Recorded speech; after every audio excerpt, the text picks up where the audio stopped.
નમસ્કાર દોસ્તો, સફળતાની સાથી આ ચેનલમાં આપનું સ્વાગત છે. નીતિન નામનો એક છોકરો ભણવામાં ધીમો હતો. દોસ્તો, પહેલું બીજું ધોરણ તો જેમે તેમે કાઢી નાખ્યું, પણ ત્રીજા ધોરણમાં તો એ નાપાસ જ થઈ ગયો. એમના રતિલાલ ગુરુજી એ છોકરા પ્રત્યે વિશેષ વાલ રાખતા હતા. જ્યારે એ છોકરો નાપાસ થયો તો રતિલાલ ગુરુજીએ એને કીધું, નીતિન, તારામાં ગજબની શક્તિ છે, તું આગળ વધી શકે છે. આ વાક્ય આ છોકરાના મનમાં બરાબર બેસી ગયા. ધીમે ધીમે ધીમે એ ત્રીજું ધોરણ એને બીજા વર્ષે પાસ કર્યું અને 12મા ધોરણ સુધીમાં પણ એને વાંચવામાં તકલીફ પડતી હતી. સરખું વાંચતા નહોતું આવડતું. જ્યારે એણે કોલેજમાં એડમિશન લીધું, આર્ટ્સ લઈને કોલેજમાં એણે જ્યારે એડમિશન લીધું, ત્યારે એની બુદ્ધિ ધીમે ધીમે ખીલવા લાગી. અને જ્યારે પણ એને તકલીફ પડતી હતી તો ગુરુજીના એ શબ્દો છે એને યાદ આવતા કે નીતિન, તારામાં ગજબની શક્તિ છે, તું આગળ વધી શકે છે. એણે MA કરવા માટે ગુજરાત વિદ્યાપીઠમાં એડમિશન લીધું અમદાવાદ ખાતે. અને અમદાવાદમાં ગુજરાત વિદ્યાપીઠમાં એ ગોલ્ડ મેડાલિસ્ટ થઈને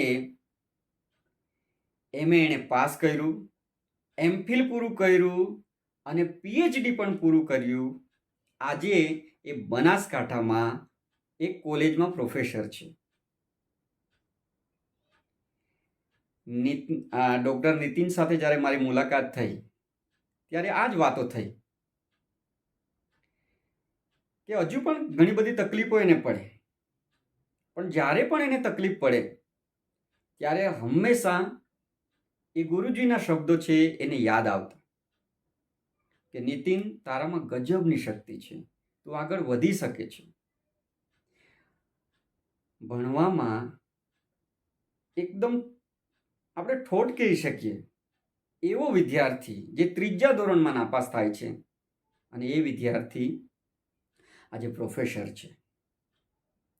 ગુરુના શબ્દમાં પૂરી શ્રદ્ધા હોવાને કારણે આજે નીતિન ડૉક્ટર નીતિન બની ગયો છે, પ્રોફેસર છે.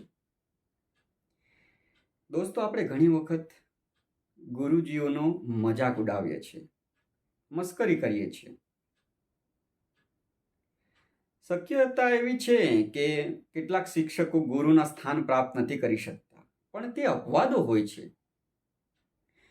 તમારા શાળાના શિક્ષકો, એમાંથી ઘણા બધા શિક્ષકો એવા હોય છે કે જેમને તમારા જિંદગીની સફળ જિંદગીમાં રસ હોય છે, તમારી સફળતામાં રસ હોય છે, તમે પ્રગતિ કરો એમાં રસ હોય છે અને સાચા દિલથી તમારા માટે મહેનત કરે છે. એવા ગુરુઓના શબ્દોમાં પૂરી શ્રદ્ધા રાખજો, સફળતા મળે જ. ગુરુજીઓ કે શિક્ષકો છે એ ચુંબક જેવા હોય છે અને વિદ્યાર્થીઓ આપણે લોખંડ જેવા માની શકીએ. લાંબા સમય સુધી ગુરુના સંપર્કમાં રહેવાથી અથવા ચુંબકના સંપર્કમાં રહેવાથી લોખંડ પણ ચુંબક બની શકે છે. તેવી રીતે ગુરુના સંપર્કમાં રહેવાથી લોખંડ પણ, સ્ટુડન્ટ પણ મહાન બની શકે છે.